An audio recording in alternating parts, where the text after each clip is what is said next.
Hello, people watching this video and all my new subscribers. Yeah, dear Esther, let's play. I'm just going to jump straight into it. Okay, I know I'm recording with the mic. Is it recording? Yeah. Okay, we're good. Yes, I'm just gonna play from the beginning, and I hope you enjoy it. I try not to talk too much, because that will sort of ruin the atmosphere for me, I suppose. If you have not played. Dear Esther, the gulls do not land here anymore. I've noticed that this year they seem to shun the place. Maybe it's the depletion of the fishing stock driving them away. Perhaps it's me. When he first landed here, Donnelly wrote the herds were sickly, and their shepherds the lowest of the miserable classes that populate these Hebridean islands. 300 years later, even they have departed.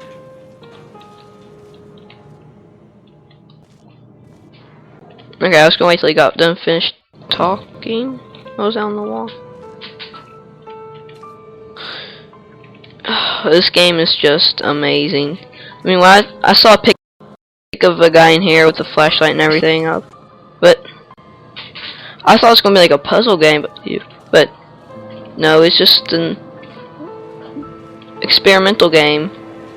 You know, there's no really a point to it, but there's a very good story and just 2 hours of amazingness. Yeah, just look at this game. If you have not bought this game, go and buy it now. Just no further questions, just buy it. Buy good headphones. Good headphones. Play this game with good headphones. You will not regret it. I am playing them with Turtle Beach X12s, and it sounds beautiful. Of the Hermit, a holy man who sought solitude in its most pure form. Allegedly, he rode on the mainland in a boat without a bottom, so all the creatures of the sea could rise at night to converse with him. How disappointed he must have been with their chatter. Perhaps now, when all that haunts the ocean is the rubbish dumped from the tankers, he'd find more peace. They say he threw his arms wide in a valley on the south side, and the cliff opened up to provide him shelter. They say he died of fever 116 years later. The shepherds left gifts for him at the mouth of the cave, but Donnelly records they never claimed to have seen him. I have visited the cave, and I have left my gifts, but like them, I appear to be an unworthy subject of his solitude. Alright, so yeah, just get good headphones, play this game, buy it, play it, you'll love it. There's no real point to it. I mean, like, your character doesn't really do anything, but it's a game that lets you get from point A to point B and just look at stuff. And it's not like how Call of Duty, where you just walk forward and you just beat the level. You know, it obviously once you go. It obviously puts some places out that knows that you'll see and you'll go to it, but you know, it's not like Call of Duty where it's like a thing on the screen that says, "Go here." All the time. Your mother told me a hush fell over the delivery room. A great red birthmark covered the left side of your face. No one knew what to say, so you cried to fill the vacuum.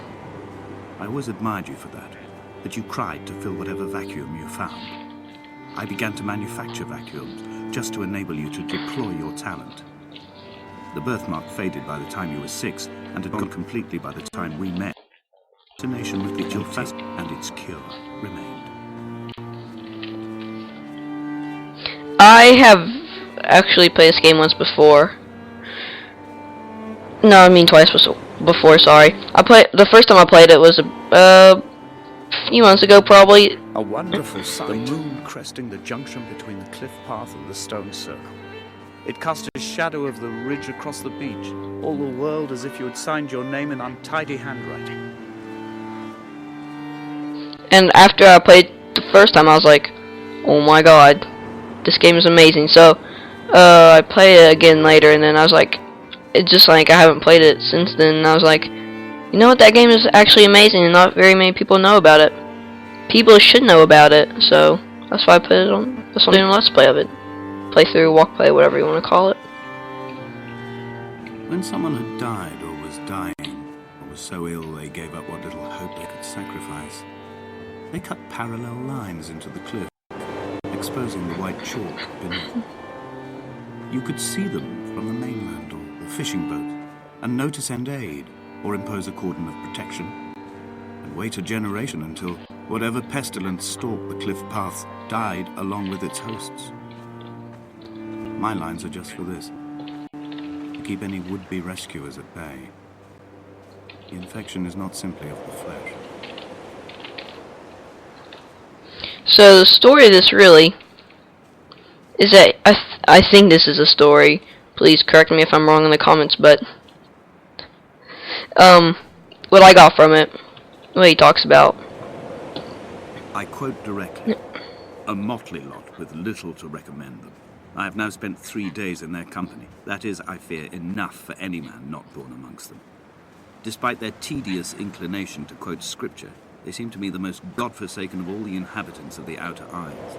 Indeed, in this case, the very gravity of that term, God-forsaken, seems to find its very apex. It appears to me that Donnelly, too, found those who wander this shoreline to be adrift from any chance of redemption. Did he include himself in that, I wonder?" Okay, so what I got from it, please correct me if I'm wrong like how I said, but he was on a boat. I'm not exactly sure what kind of boat. I'm guessing a shipping boat because he mentioned something like, he mentioned something about yoga. Dear Esther, I met Paul. I made my own little pilgrimage. My Damascus, a small semi-detached on the outskirts of Wolverhampton. We drank coffee in his kitchen and tried to connect to one another. Although he knew I hadn't come in search of an apology, reason or retribution, he still spiraled in panic, thrown high and lucid by his own dented bonnet. Responsibility had made him old. Like us, he'd already passed beyond any conceivable boundary of life. I think it might have been I threw my arms wide and the cliff opened out before me, making this rough home.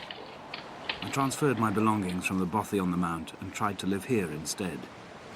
It was cold at night, and the sea lapped at the entrance at high tide. To climb the peak, I must first venture even deeper into the veins of the island, where the signals are blocked altogether. Only then will I understand them, when I stand on the summit and they flow into me, uncorrupted. I think I might have been carrying yogurt because he talked about it at some point. I don't know.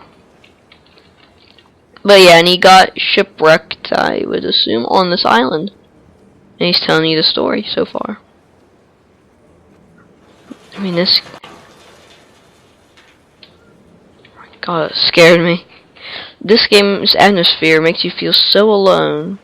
It makes me uncomfortable. I don't like being alone, like, ever. And this game just, like, destroys me. It kills me when I play it, but I love it, so that's why I do play it. And the music is absolutely beautiful. So these graphics, they're amazing for an indie game. I'm not sure if you'd call this game indie. Well, yeah. Oh, why am I lagging? God. It's good, everyone. It's good. I do like the parts by chapters, so part 1 will be of this chapter, part 2 will be the next one, and blah blah blah blah blah.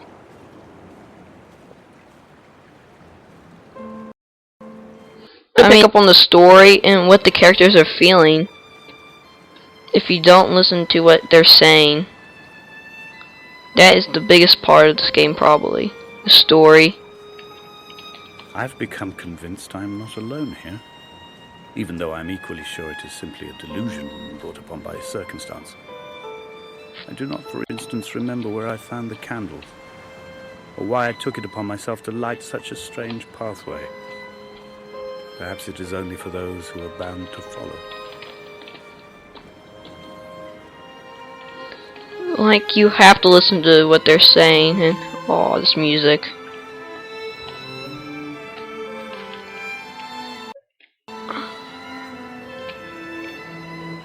They need to make a sequel to this game, and they need to make it now.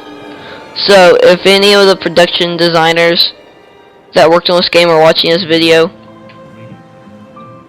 make one now. Do it. Just go out and do it. I don't care how long it takes. Make it the best you can. Wow, this game.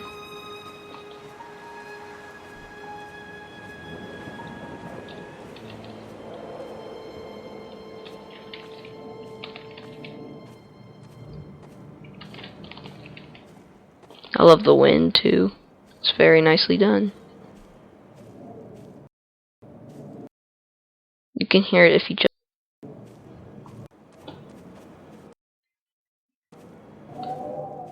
Oh my gosh. Now it's just gotten creepy. That is the end of part 1. I will see you in part 2, everyone. Quick announcement. There will be more Dear Esther, epic indie game I have now episodes. driven the stretch of the Hang M5 on. between Exeter over 21 times. But although I have all the reports and all the witnesses, and have cross-referenced them within a millimetre using my Ordnance Survey maps, I simply cannot find the location. You'd think there would be marks to serve as some evidence. Somewhere between the turn-off for Sanford and the welcome break services. But although I can always see it in my rear-view mirror, I have as yet been unable to pull ashore. So yeah, end of part 1. Part 2 will be coming soon. Like I said, more epic indie games will be coming soon. And if you do not know what epic indie games is, this is want to take indie games that not very many people know about, and I'll make a video of them. This is not an epic indie game. This would be, but I thought that it was just too long and too beautiful, magnificent, gorgeous, amazing, stunning, whatever you want to say. I thought it was just too much of that to be an actual indie game.